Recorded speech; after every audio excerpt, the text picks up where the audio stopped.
క్రీస్తు జన్మానంద మీకు క్రిస్మస్ మరణాత దేవుని యొక్క వాక్యమును ధ్యానిద్దాం. లూకాసు వార్త 2వ అధ్యాయము 12వ వచనం చదువుకుందాం. దానికి ఇది మీకే ఆనవాలు, ఒక శిశువు పొత్తుగుడ్డలతో చుట్టబడి చూచెదరు అని వారితో చెప్పాను. సరిపోతుందండి, సరిపోతుంది. దానికి ఇదే మీకు ఆనవాలు,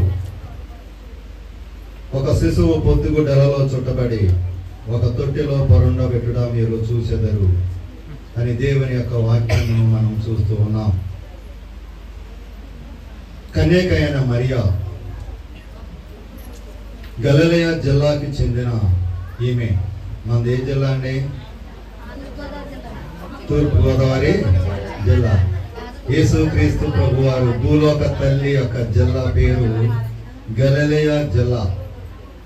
ఈ గలిలయ యొక్క జిల్లా ఎక్కడ ఉంది అంటే నజరేతు అనే యొక్క గ్రామంలో ఉంది. ఈ కన్యక యొక్క తల్లిదండ్రులు హేలి అన్నమ్మ గారుల యొక్క కుమార్తె ఈమె.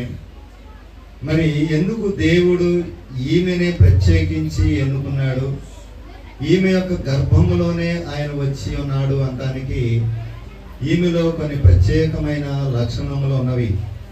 అవి ఏమిటి అంటే, ఈమె దైవ కృప కలిగిన యొక్క కన్యక స్త్రీ, వినయ విధేయత కలిగిన యొక్క స్త్రీ ఈమె, విశ్వాసము మరియు భక్తి కలిగిన యొక్క స్త్రీ ఈమె, ఆత్మీయ తలంపు కలిగిన యొక్క స్త్రీ ఈమె. అంతేకాకుండా మాతృ విశ్వాసము కలిగిన యొక్క స్త్రీ ఈమె, మాతృ ప్రేమ కలిగిన యొక్క స్త్రీ ఈమె. మరి దేవుడు అందుకే ఈమెను ఏర్పరచుకున్నాడు. మరి చాలా మంది కన్యకలు ఉన్నారు, కానీ మరి మరియను ఎందుకు దేవుడు ఏర్పరచుకున్నాడు అంటే ఈమెలో కొన్ని ప్రత్యేకమైన లక్షణములు ఉన్నవి కాబట్టి దేవుడు ఈమె గర్భమున జన్మించడానికి మరి నిర్ణయించుకోవడం అనేది జరిగింది. అంతేకాకుండా మరి కన్యక మరియందు జన్మించడానికి ప్రవచన నెరవేర్పు అనేది జరగాలి.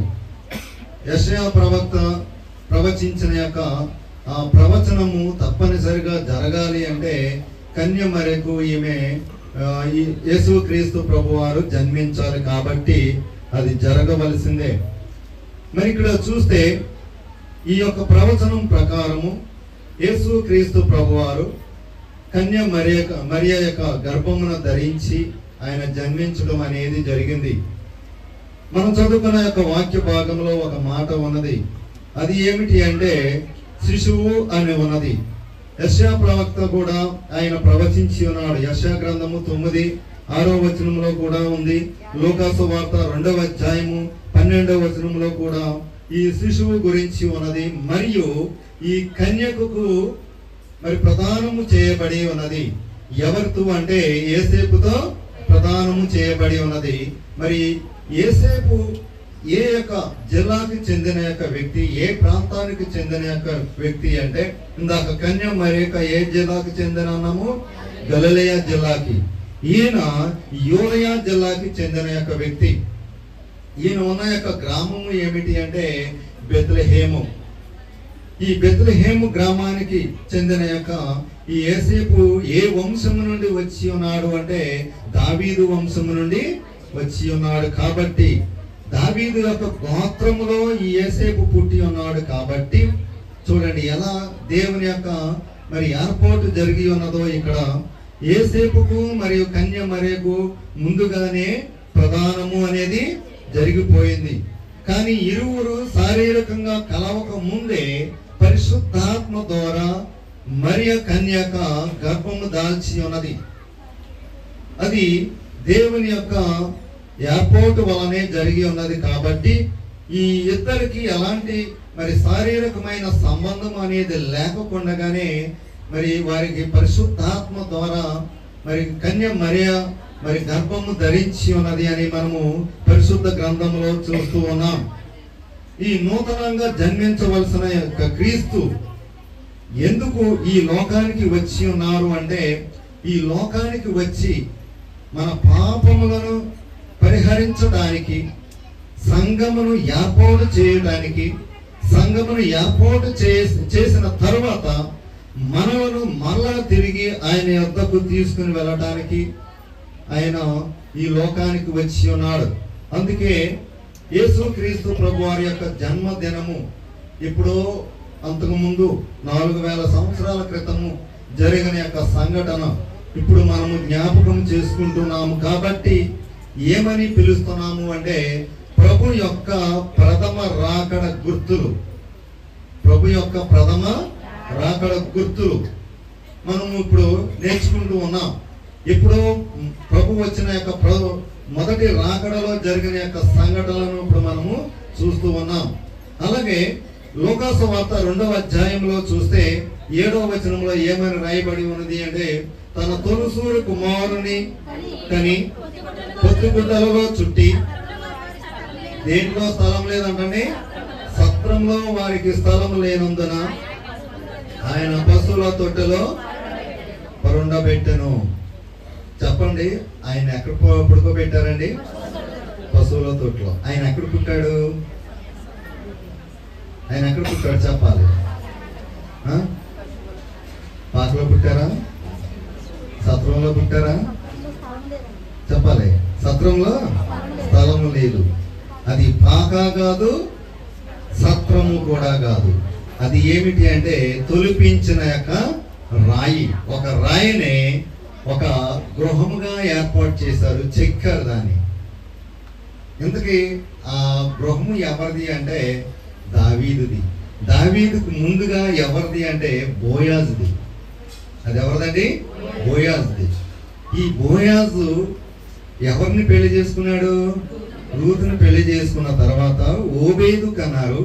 ఈ ఓబేదుని కనిన తర్వాత ఇప్పుడు చూడండి, మీరు జాగ్రత్తగా చూడాలి. మీ పిల్లలు మీరు కనిన తర్వాత వాళ్ళు పెరిగి పెద్దవాళ్ళు అయిన తర్వాత పెళ్లిళ్ళు చేస్తారు కదా. పెళ్లిళ్ళు చేసిన తర్వాత భార్య వస్తుంది. అప్పుడు మన పరిస్థితి ఏంటి? ఆ ఇంట్లో మూల ఎక్కడో చోట సందు ఒక గది చూసుకోవాలి. అది కోడలకి ఇష్టం లేదనుకో ఇంకా ఆ సందు కూడా దొరకదు, ఇంకేంటి వేస్తారు కదా. మనం విడిచిపెట్టి వేరే చోటకి వెళ్ళిపోవాలి. ఆ భార్య భర్తల్ని వదిలిపెట్టేసి మనము వేరే చోట ఉండాలి.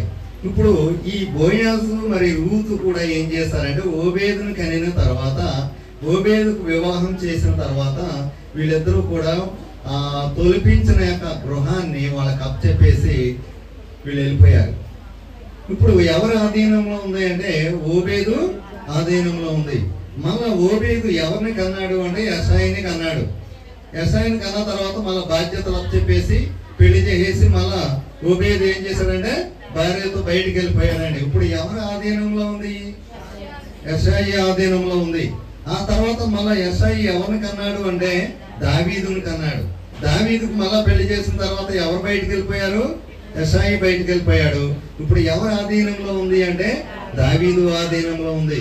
దావీదు ఆధీనంలో ఉన్నప్పుడు దావీదుకు కుమారులు కూడా ఉన్నారు. కానీ కుమారులు సరిగా లేకపోవడం వలన, దావీదుపై తిరుగుబాటు చేయడం వలన ఆ వంశపారంపర్యముగా వచ్చే ఆ తొలిపించిన యొక్క గృహం ఏదైతే ఉందో, ఆ రాయి ఏదైతే ఉందో అది దావీదు తన యొక్క కుమారుడికి ఇవ్వలే. అబ్షలోము తిరుగుబాటు చేసినప్పుడు దావీదు చెప్పులు లేకోకుండా నెత్తిన టవల వేసుకుని మరి విచారముతో అరణ్యానికి వెళ్ళినప్పుడు ఆ అరణ్య ప్రాంతంలో బర్జిలాయి అనే ఒక పెద్ద ఆయన ముసలాయన ఈ దావీదును మరియు ఆ దావీదుతో పాటు వచ్చిన వారిని అందరినీ కూడా తనే చూసుకున్నాడు. ఎందుకంటే తన ధనవంతుడు, సహాయం చేశాడండి. మళ్ళా తిరిగి దావీదు తన యొక్క రాజ్యాన్ని పొందుకున్నప్పుడు, రాజు అయినప్పుడు దావీదు పిలుస్తున్నాడు బర్జిలాయిని, నీవు నా రాజ్యంలోనికి వచ్చేయంటే అయ్యా నేను ముసలివాడిని, నేనేం చేయను, నేను రాను, నేను ఇక్కడే ఉంటా అంటే దావీదు పట్టుబట్టాడు. నువ్వేమైనా సరే రావాల్సింది అంటే అలా కాదయ్యా, ఈ వయసులో వచ్చి నేను అక్కడ ఏం చేస్తాను, నాకు ఇక్కడే బాగుంటుంది, కనుక నువ్వు పట్టుబడుతున్నావు కాబట్టి నా కుమారుణ్ణి పంపిస్తా నీతో పాటు. ఎవరిని పంపిస్తానన్నాడని? కుమారుని పంపిస్తాను. కుమారుడు పేరు కిమహము. కుమారుడి పేరు ఏంటని? కిమహము. ఇప్పుడు దావీదు తన యొక్క సంతానానికి ఇవ్వాల్సిన ఈ తొలిపించిన ఆ గృహము ఏదైతే ఉందో ఆ గృహము దావీదు యొక్క వంశము కుమారులకు రాలేదు. ఎవరైతే సహాయం చేశారో సహాయం చేసిన యొక్క కుమారుడికి వచ్చింది. దావీదు ఏం చేశాడంటే రాజ్యం పరిపాలించడానికి బిజీగా ఉండిపోయి ఆ తొలిపించిన యొక్క గృహాన్ని ఈ కింహము అనేవాడికి ఇస్తాడు. కింహము అనేవాడికి ఇచ్చిన తర్వాత ఈ లోపు బర్జిలాయి చనిపోయాడని తెలిసిన తర్వాత ఈ కింహము ఏం చేస్తాడు అంటే దానిని ఒక సత్రముగా తయారు చేసి, ఎలా తయారు చేసని సత్రముగా తయారు చేసి గెలుదు కింహము అని పేరు పెట్టి ఆ కింహము ఏం చేస్తాడంటే తండ్రి వద్దకు వెళ్ళిపోతాడు. తండ్రి మరణించాడు అని చెప్పి అది విడిచిపెట్టి వెళ్ళిపోతాడు. ఆ తర్వాత ఈ ఏదైతే తొలిపించిన యొక్క గృహము ఏందో అదే ఎలా మారింది అంటే సత్రముగా మారింది. ఇప్పుడు చెప్పాలి మీరు, యేసుక్రీస్తు ప్రభువారు ఎక్కడ పుట్టారు? తొలిపించిన యొక్క గృహములో పుట్టారు. అది ఎవరిది అంటే దావీదుది. ఎవరిదండి? దావీదుది. మరి దావీదు తర్వాత ఎవరికి వస్తుంది అది అంటే యాక్చువల్గా యేసుక్రీస్తు ప్రభువారికే వస్తుంది. అర్థమైందండి? కనుక ఆయన వచ్చినప్పుడు ఆయన సొంత ఇంట్లో ఉండటానికి కూడా ఏమీ లేదంట, స్థలము లేదు. అందుకే మనం అక్కడ ఏం చదువుతున్నాం? సత్రములో వారికి స్థలము లేదు. యేసేపుకు మరియమ్మకు కూడా స్థలము లేదండి.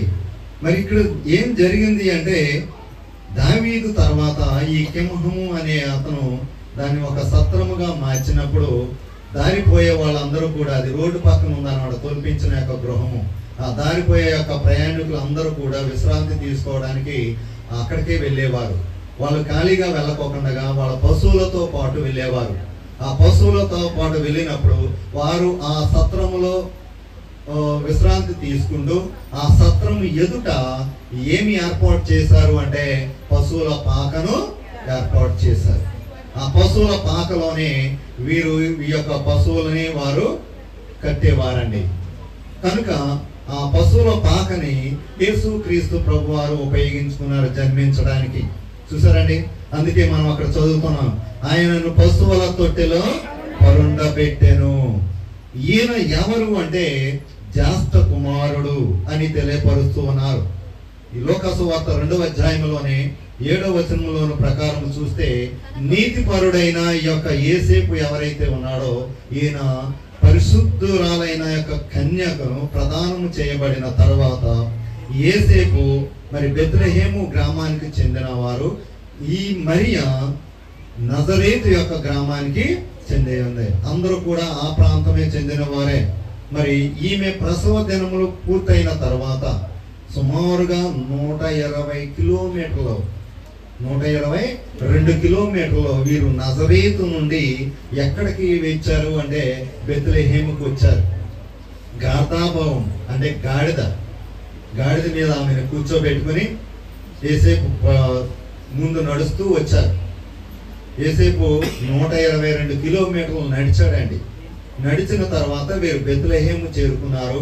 ఆ తొలిపించిన యొక్క ఆ గృహము ఏదైతే ఉందో, సత్రము ఏదైతే ఉందో అక్కడికి వచ్చేసరికి సర్వలోక అధిపతి అయిన యేసుక్రీస్తు ప్రభు వారికి ఏమీ లేదు అంట, స్థలము లేదండి.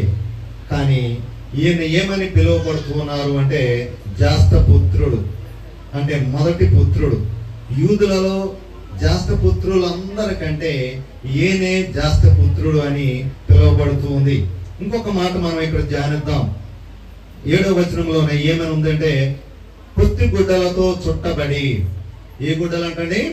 పొత్తి గుడ్డలతో చుట్టబడి అంటే పొత్తు వస్త్రములు అని పిలువబడుతుంది. ఎవరికైనా సరే డెలివరీ ఇచ్చేటప్పుడు, ఆ డెలివరీ జరిగేటప్పుడు మిగిలిన స్త్రీలందరూ కూడా ఏం చేస్తారు అంటే కొత్త బట్టలు తీసుకెళ్తారా, పీకిపోయి ఇంకా ఉపయోగపడని ఏవైతే ఉంటాయో, గుడ్డ ముక్కలు ఏవైతే ఉంటాయో అవి తీసుకుంటారు వాళ్ళు డెలివరీ సమయంలో.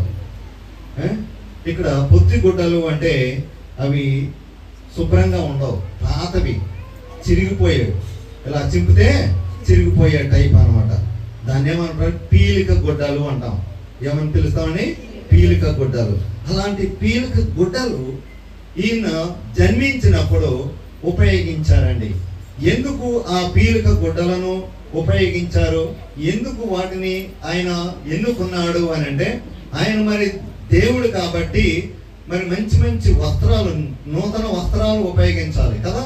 మరి మలినమైన ఆ పాత గుడ్డలను ఎందుకు ఉపయోగించారు అంటే, ఆయన ఈ భూలోకంలో జన్మించడానికి నిర్ణయించుకున్నటప్పుడే ఆయన యొక్క మహిమ ప్రభావములను విడిచిపెట్టి, వీటిని విడిచిపెట్టాడు ఆయన, మహిమ ప్రభావములను విడిచిపెట్టి మరి ఈ యొక్క భూలోకానికి వచ్చినప్పుడు మానవులమైన మనము ఎలా ఉన్నాము అంటే ఈ పీలిక గుడ్డలలాగా మలినముతో ఉన్నాం. కనుక మనలో కలిసిపోవడానికి, మనలో ఉన్న యొక్క ఈ మాలిన్యము ఆయన కూడా పాలి భాగస్తులు అవడానికి, ఆయన పంచుకొని ఆ మహిమ ప్రభావములను మనకి పంచడానికి ఈ భూలోకానికి ఆయన వచ్చి ఉన్నారండి. అంతేకాకుండా ఆయన ఈ మహిమ ప్రభావము అనే వస్త్రములను మనకు ధరింపచేసి, ఆయన ఎలాంటి వస్త్రములను ధరించుకున్నాడంటే ఈ మాలిన్యము కలిగిన, ఈ పీలిక గుడ్డలు కలిగిన యొక్క వస్త్రములను ఆయన ధరించుకున్నాడు. ఆయన జన్మించినప్పుడు, కన్యమరియకు జన్మించినప్పుడు ఆయనకి ఏమి చుట్టపడేవి, ఎలాంటి వస్త్రాలు చుట్టపడేవి అంటే ఈ పొత్తు గుడ్డలు అన్నారు. చూసారండి, ఎందుకు అలా చుట్టపడేవి అంటే అది మన కొరకే. ఆ మాలిన్యమైన ఒక వస్త్రములు పరలోకానికి తీసుకుని వెళ్ళాలి అంటే కష్టం. కనుక పెండ్లి కుమారుడైన ప్రభు యొక్క ముఖ దర్శనము మనము చేయాలి అంటే ఈ పెండ్లి వస్త్రములను మనకి ధరింపచేసి ఆయన ఆ పీలిక గుడ్డలు ఏవైతే ఉన్నాయో ఆయన ధరించుకున్నాడండి. ఎందుకు చేతనంటే ఈ భూలోకానికే వచ్చింది మన రక్షణార్థమై మనల్ని రక్షించడానికి. ఇంకొక మాట కూడా అక్కడ మనం చూద్దాం. అక్కడ ఏమని ఉందంటే పశువుల తొట్టె. ఏమని ఉందండి? పశువుల తొట్టె అని ఉంది.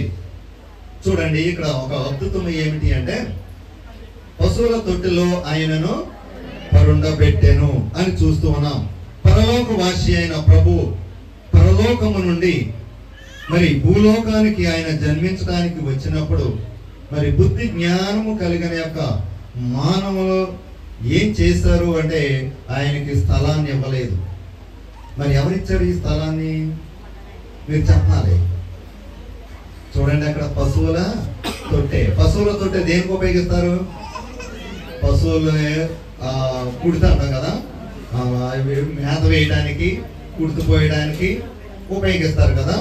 చూడండి, ఇక్కడ మానవుల కంటే పశువులు ఏం చేసినాయి అంటే ఆ రోజు యేసు క్రీస్తు ప్రభు వారు జన్మించినప్పుడు అవి ఉపవాసం ఉన్నవి. అవి ఎలా ఉన్నాయండి? ఉపవాసం కలిగి ఉన్నాయి, ఏం తినలేదు. అవి తినాలి అంటే ఆ పశువుల తొట్టు ఉపయోగించాలి. ఆ యజమానుడు ఆ పశువుల తొట్టులో మేత వేయాలి లేదా కుడితి వేయాలి. మరి వేయాలి అంటే ఆయన ఎలా పడుకోబెడతారు? కనుక మానవులు స్థలము ఇవ్వలేదు, కానీ ఈ పశువులు అయినా ఏవైతే ఉన్నాయో ఈ పశువులు మాత్రం ఉపవాసం ఉండి యేసు క్రీస్తు ప్రభు వారికి స్థలాన్ని ఇచ్చినాయండి. పశు ప్రాయులైన మనుషులు మాత్రం వారి యొక్క హృదయంలో స్థలమును ఇవ్వలేదు. అదే పశువుల తొట్టె. ఆయన ఎప్పుడైతే పశువుల తొట్టెలో పొరుండబెట్టి ఉన్నారో తను తాను తగ్గించుకుని ఈ భూలోకానికి వచ్చి ఉన్నారండి.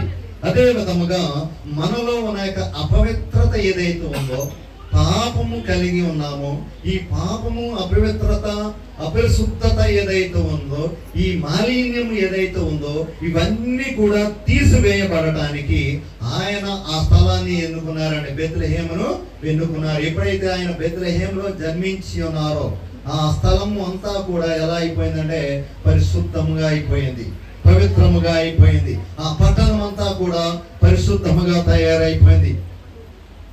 కనుక యేసు క్రీస్తు ప్రభువారు ఈ భూలోకానికి వచ్చినప్పుడు ఏ విధంగా రావాలి అన్నది తండ్రి అయిన దేవుడు ముందుగానే నిర్ణయించుకున్నాడు.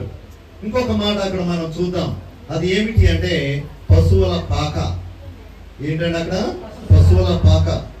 సర్వలోకాన్ని సృష్టించిన దేవుడు మరి భూలోకంలో జన్మించడానికి ఆయన ఎన్నుకున్న యొక్క ప్రదేశము ఏమిటి అంటే పశువుల పాకను ఎన్నుకున్నాడు, సత్రాన్ని ఎన్నుకున్నాడు. అది వారసత్వంగా ఎవరికి చెందుతుంది అంటే యేసు క్రీస్తు ప్రభు వారికే చెందుతుంది. కానీ మరి అక్కడ కాకుండా ఇంకా వేరే విధంగా కూడా ఆయన జన్మించవచ్చు, గొప్పగా జన్మించవచ్చు. అలా జన్మిస్తే ఈ కన్య మరియా మరి యోసేపు అనేవారు అంత కష్టపడి నజరేతు నుండి బెత్లెహేము వరకు రావవసరం లేదండి. కానీ ప్రవచన నెరవేర్పు అనేది జరగాలి కాబట్టి ఆ ప్రవచన నెరవేర్పు ప్రకారము యేసుక్రీస్తు ప్రభువారు ఆ పశువుల పాకలో జన్మించడం అనేది జరిగింది. మరి ఇంకొక మాట చూద్దాం. లూకాసు వార్త 1వ అధ్యాయము 79వ వచనంలో చివరి మాట చదవండి. లూకాసు వార్త 1వ అధ్యాయము ఆయన మార్గములను సిద్ధపరచుటకై ప్రభువునకు ముందుగా నడుతువు. మనం కాలములు సమాధానము మార్గములోనికి 79వ వచనము చివరి మాట. ఆయన మనకు అరుణోదయ దర్శనము అనుగ్రహించెను. ఆయన మనకు అరుణోదయ దర్శనము అనుగ్రహించెను. చూడండి, ఇక్కడ ఈ క్రిస్మస్ పండుగ రోజున కొన్ని అద్భుతాలు జరిగినాయి అంటండి. కొన్ని సూచనలు జరిగినవి. అవి ఏమిటి అని అంటే, మొట్టమొదటిగా చూస్తే ఆ రోజున యేసుక్రీస్తు ప్రభువారు ఈ భూలోకానికి వచ్చినప్పుడు ఒక అద్భుతము మెరిసిందంట. ఏంటంటే అది మెరిసింది. ఏం మెరిసింది? ఆకాశంలో ఉరుమ. ఏమండి? ఆకాశంలో ఉరుమ. ఇక్కడ దూత మెరిసింది. ఎవరు మెరిసారంటండి? దూత మెరిసింది. ఎలాగంటే పరలోకంలో 7 దూతలు ఉన్నారు. ఈ 7 దూతలలో ఒక దూత గాబ్రియేలు దూత. ఎవరండి? గాబ్రియేలు దూత. ఈ గాబ్రియేలు దూత యేసుక్రీస్తు ప్రభువారు జన్మించినప్పుడు మెరిచిందంట. ఎలా అంటే ఒక మెరుపుల ఈ దూత ప్రత్యక్షమై ఆ కన్య మరియతో పలికిన యొక్క మాట ఏమిటి అంటే, దయా ప్రాప్తురాల నీకు శుభము అని ఈ దూత గాబ్రియేలు దూత పలకడం అనేది మనం చూస్తున్నాం. ఈ మాట పలికేటప్పుడు ఆ చుట్టూ కూడా ఎలా ఉంది అంటే ఒక మెరుపు అనేది ఏర్పడింది. ఒక అద్భుతం అనేది జరిగిందండి. నీవు పరిశుద్ధాత్మ వలన గర్భము ధరించి ఒక కుమారుణ్ణి కందువు. ఆయనకు ఏమని పేరు పెట్టమని చెప్పింది? ఇమ్మానుయేలు అని పేరు పెట్టబడెను. ఈ ప్రవచనము పలికినప్పుడు ఆ దూత చెప్పేటప్పుడు అక్కడ చుట్టూ కూడా ఏమైందంటే మెరిసిందంట. ఇది ఒక అద్భుతం జరిగింది. రెండవది ఏం జరిగింది అంటే, యేసుక్రీస్తు ప్రభువారు పుట్టినప్పుడు కురిసింది. ఏంటండి? కురిసింది. వర్షమా? ఏమండి? నిన్నటి వరకు ఏముంది? వర్షం ఉంది. ఈ రోజు కురిసింది. ఏం కురిసింది అంటే ఆత్మ కుమ్మరింపు. ఏం కుమ్మరింపు? ఆత్మ కుమ్మరింపు కురిసింది. క్రిస్మస్ దినాన యేసుక్రీస్తు ప్రభువారు జన్మించినప్పుడు ఏమి కురిసింది అంటే ఆత్మ కుమ్మరింపు అనేది జరిగిందండి. ఆయన ఈ భూలోకానికి వచ్చినప్పుడు మరి ఈ నజరేతు గ్రామము నుండి బెత్లెహేము వరకు మరి వీరు వచ్చినప్పుడు ఆ రోజునే ఇంకొక సంఘటన అద్భుతము ఏమిటి అంటే, అక్కడ ఆత్మ కుమ్మరింపు అనేది జరిగిందంట.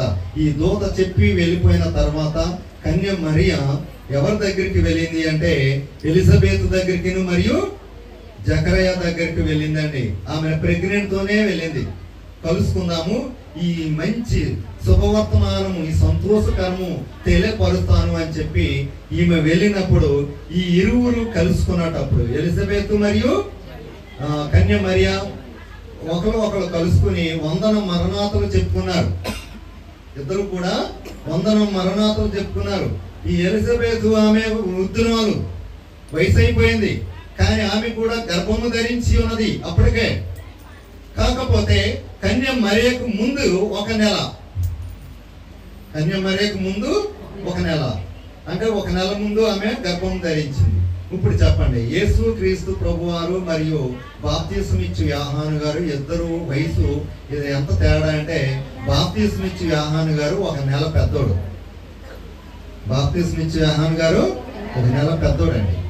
ఈ ఎలిజబెత్ యొక్క కడుపులో ఉన్న యొక్క ఈ యోహాను గారు ఎవరైతే ఉన్నారో, అదే విధంగా కన్య మరియ కడుపులో ఉన్న యొక్క యేసుక్రీస్తు ప్రభువారు ఎవరైతే ఉన్నారో, వీరిరువురు కూడా వందన మరణాతులు చెప్పుకుంటుంటే, మరియా మరియు ఎలిజబెత్ ఇద్దరు వందన మరణాతులు చెప్పుకుంటూ ఈ శుభ సందేశమును వారు పంచుకుంటుంటే నా గర్భాన పరిశుద్ధాత్మ దేవుడు జన్మించబోచున్నాడు అని కన్యమరియ తనతో చెప్తుంటే, తను కూడా సంతోష గానముతో తనతో మాట్లాడుతుంటే, ఈ ఇద్దరి కడుపులో ఉన్నాయి ఎవరు? యేసుక్రీస్తు ప్రభువారు మరియు యోహాను గారు కూడా. మరి ముఖ్యంగా యోహాను గారు తట్టుకోలేకపోయాడంట. ఆమె కడుపులోనే గంతులు వేశాడంట. ఏం వేశాడండి? గంతులు వేశాడు. ఈ సంభాషణ జరుగుతూ ఉండగా, వారు మాట్లాడుతూ ఉండగా ఏమి జరిగింది అంటే ఆత్మ కుమ్మరింపు అనేది జరిగింది. క్రిస్మస్ రోజున ఏం జరిగింది అంటే, ఒకటి మెరిసింది, రెండవది కురిసింది. రెండవది ఏంటండి? కురిసింది. మూడవది వెలిసింది. మూడవది ఏంటండి? వెలిసింది. ఏమి వెలిసింది అంటే, పశువుల పాకలో పసి బాలుడు ధరణిపై వెలిచెను. యేసుక్రీస్తు ప్రభువారు పశువుల పాకలో వెలిచెను. ఒకటి మెరిసింది, కురిసింది, వెలిసింది. యేసేపు మరియలు వీళ్ళిద్దరూ కూడా ఏ వంశానికి చెందినవారు అంటే దావీదు వంశానికి చెందినవారు. మరి ఈ యొక్క దావీదు గృహంలోని ఆ పశువుల పాకలో మరి యేసుక్రీస్తు ప్రభువారు జన్మించినప్పుడు అక్కడ వెలిసింది ఏమిటి అంటే యేసుక్రీస్తు ప్రభువారే. ఆయనే ఆ యొక్క పాకలో వెలిచారు, దర్శించారు. ఇంకా నాలుగవది ఎదిగింది. క్రిస్మస్ రోజున ఏమైందంటే ఎదిగిందండి. ఏమి ఎదిగింది అంటే దైవ జ్ఞానము. ఏ జ్ఞానం అండి? దైవ జ్ఞానము ఎదిగింది. లోకసువార్త 2వ అధ్యాయము 52వ వచనంలో మనం ఎప్పుడు కూడా పిల్లలు పుట్టినరోజున ఈ వాక్యాన్ని చదివి చెప్తూ ఉంటాం. ఏమని? యేసు జ్ఞానమందును వయసునందును దేవుని దయనందును మనుషుల దయనందును వర్ధిల్లుచుండెను. ఈ క్రిస్మస్ రోజున ఎదిగింది ఏమిటి అంటే దైవ జ్ఞానము. యేసుక్రీస్తు ప్రభువారు జన్మించినప్పుడు ఏమి వచ్చింది భూమి మీదకి అంటే దైవ జ్ఞానము వచ్చింది. 8వ దినాన ఆయనకి పేరు పెట్టారు. 40వ దినాన ఆయన్ని ఆలయంలో దేవాలయంలో ప్రతిష్ఠించారు యేసుక్రీస్తు ప్రభువారిని. మరి ఈయన ఎలా ఉన్నారు అంటే ఆయన ఎప్పుడైతే జన్మించారో భూలోకానికి ఏమి వచ్చి ఉన్నది అంటే దైవ జ్ఞానము వచ్చి ఉన్నది. అదే ఎదగటం, ఎదిగింది. ఆ దైవ జ్ఞానమే ఆయన మానవులకు కూడా పంచారండి. 5వదిగా చూస్తే కరిగింది. ఐస్ గడ్డ కరిగింది. ఐస్ క్రీమా ఏమండి లేకపోతే నెయ్య? ఏం కరిగింది అంటే యేసుక్రీస్తు ప్రభువారు ఎక్కడ కరిగారు అంటే కల్వరి కొండలో. ఎక్కడండి? కల్వరి కొండలో. అదే కరిగింది. ఈ క్రిస్మస్ రోజునే ఇంకొక అద్భుతం ఏమిటి అంటే ముందుగానే డిసైడ్ అయిపోయాడు దేవుడు. పుడుతున్నారు, అద్భుతాలు జరుగుతున్నాయి, కానీ మళ్ళా జరగవలసింది ఏమిటి అంటే కరిగిపోవాలి, ఆయన రక్తధారలు అయిపోవాలి. ఎక్కడంటే కల్వరి కొండపై ఆయన మన కొరకు రక్తమును చిందించి ఆయన మరణించాలి. కాబట్టి ఈ క్రిస్మస్ పండుగ రోజున ఏం జరిగింది అంటే కరిగింది. ఇదే క్రిస్మస్ పండుగ రోజున ఇంకొకటి జరిగింది. అది ఏమిటి అంటే చచ్చింది. ఏంటి చచ్చింది? పిల్ల చేప. ఏం చచ్చింది ఏమండి?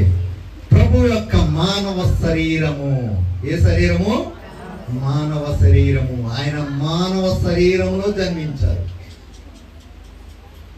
అదే రోజు ఏం జరిగింది అంటే యేసుక్రీస్తు ప్రభు వారి యొక్క మానవ శరీరము చచ్చిపోయిందండి. ఎలా చచ్చిపోయింది అంటే మొదటి ఆదాము మహిమను పోగొట్టుకున్నాడు.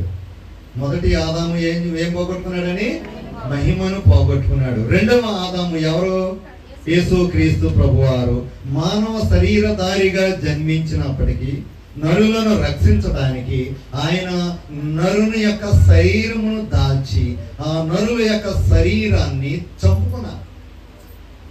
కనుక ఒకే రోజు ఇన్ని అద్భుతాలు జరిగినాయండి. మన కొరకు ఆయన పాపి అయ్యారు, మన కొరకు ఆయన మాలిన్యము పంచుకున్నారు, మన కొరకు ఆయన మరణించారు, మన కొరకు ఆయన సమాధి చేయబడ్డారు. చూసారండి? కనుక ఎందుకు ఆయన అసలు ఈ లోకానికి వచ్చాడంటే సింపుల్ ఒకే ఒక జవాబు చెప్తున్నాను చూడండి. మానవునికి 3 మరణాలు ఉన్నాయి. ఎన్ని మరణాలండి? 3 మరణాలు.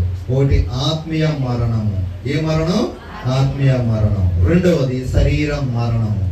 మూడవది రెండవ మరణం. రెండవ మరణం ఎక్కడండి అయ్యారండి? ఆల్రెడీ ఒకసారి పోయాం కదా, మరి రెండోసారి ఎక్కడ పోతాం అనుకుంటున్నారు కదా. ఆత్మీయ మరణం జరిగిన తర్వాత, శరీర మరణం అయిన తర్వాత మనం సరిగా లేకపోతే ఈ భూమి మీద ఎక్కడికి పోతాం? పాతాళానికి వెళ్ళిపోతాం, నరకానికి వెళ్ళిపోతాం. అక్కడ ఇంకో మరణం ఉంది ఏమండి. అదే పరలోకానికి వెళ్ళామనుకోండి మరణం లేదు, కానీ మనం నరకానికి వెళ్ళామనుకోండి రెండవ మరణం కూడా ఉందంట. కనుక మానవునికి 3 మరణాలు: ఆత్మీయ మరణం, శరీర మరణం, రెండవ మరణం. వీటిని తప్పించడానికి మానవులైన మనల్ని ఈ 3 మరణాల నుండి మనల్ని కాపాడటానికి, రక్షించడానికి ఈ భూమి మీదకి యేసుక్రీస్తు ప్రభువారు మానవుని రూపంలో ఆయన జన్మించి ఉన్నారు. చివరిగా ఇంకొక మాట చెప్పి నేను ముగించిపోతూ ఉన్నాను. ఈ క్రిస్మస్ పండుగ రోజున ఏం జరిగింది అంటే మొలిచింది. జామ చెట్ట, వేప చెట్ట ఏమండి మొలిచింది. ఏమి మొలిచింది? క్రిస్మస్ పండుగ రోజున ప్రభు మహిమ విడిచి మానవ శరీరమును ఆయన ధరించుకున్నాడు. ఈ భూలోకానికి వచ్చినప్పుడు పరలోకములో ఉన్న యొక్క మహిమను అక్కడ విడిచిపెట్టేసి ఆయన ఈ భూలోకానికి వచ్చినప్పుడు ఏమి ధరించుకున్నాడు? ఆయన శరీరాన్ని, మానవ శరీరాన్ని ధరించుకున్నాడు. అదే విధముగా ఈస్టర్ పండుగ రోజున మళ్ళా తిరిగి ఆయన మానవ శరీరాన్ని విడిచిపెట్టేసి, చూసారండి ఏం విడిచిపెట్టేశారు? మానవ శరీరాన్ని. ఎప్పుడు? ఈస్టర్ పండుగ రోజున విడిచిపెట్టేసి మళ్ళా మహిమ శరీరాన్ని ఆయన ధరించుకున్నాడు. అదే విధంగా ఈ భూలోకంలో మనము కూడా ఈ మానవ శరీరాన్ని విడిచిపెట్టేసి ఆయన యొద్దకు వెళ్ళేటప్పుడు మహిమ శరీరాన్ని ధరించుకోవడం కొరకు ఆయన మన బదులు ఈ భూలోకానికి అవతరించి ఉన్నారు. కనుక దేవుని బిడ్డలారా, మరి క్రిస్మస్ పండుగ రోజున ఎన్నో అద్భుతములు జరిగినవి ఉన్నవి. అది దేవుని యొక్క సంకల్పము. దేవుడు ఊరికే భూమి మీదకి రాలేదు. మన యొక్క మానవుల పాప పరిహారార్థమై మనల్ని రక్షించడానికే ఆయన ఈ భూలోకానికి వచ్చి ఉన్నారు. కాబట్టి మరి క్రిస్మస్ పండుగ మొదటి రాకడ గుర్తులు అంటాం. ఈ క్రిస్మస్ పండుగ అంటే మొదటి రాకడ గుర్తులు. ఈ మొదటి రాకడ గుర్తులను మనం జ్ఞాపకం చేసుకుంటూ రెండవ రాకడలో ఆయనతో పాటు మనం కూడా పరలోకంలో ఆయన దగ్గరకు వెళ్ళి కుడిపాశమున మనము కూడా నిలబడి మరి స్తుతి గానము చేయడానికి, ఆయన్ని గణపరచడానికి, మహిమపరచడానికి మనందరము కూడా సిద్ధపాటు కలిగి ఉందాం. క్రిస్మస్ ఆశీర్వాదములు, దీవెనలు మీ అందరికీ కలుగును గాక. ఆమేన్. ప్రార్థన చేసుకుందామండి. మహాపరిశుద్ధుడైన తండ్రి, వందనములు నాయనా, స్తుతులు, స్తోత్రములు. ఇదిగో నాయనా, బైబిల్ మిషన్ వధువు సంఘము వేలువెన్ను మరి ఇక్కడ మేము నీ యొక్క జన్మదినము జరుపుకుంటూ ఉన్నాం తండ్రి. ఇదిగో నాయనా, మా యొక్క సంఘం యొక్క కుటుంబాలు మరి బంధువులు అందరూ కూడా నీ సన్నిధానంలో నాయన కూడి వచ్చి ఉన్నారు.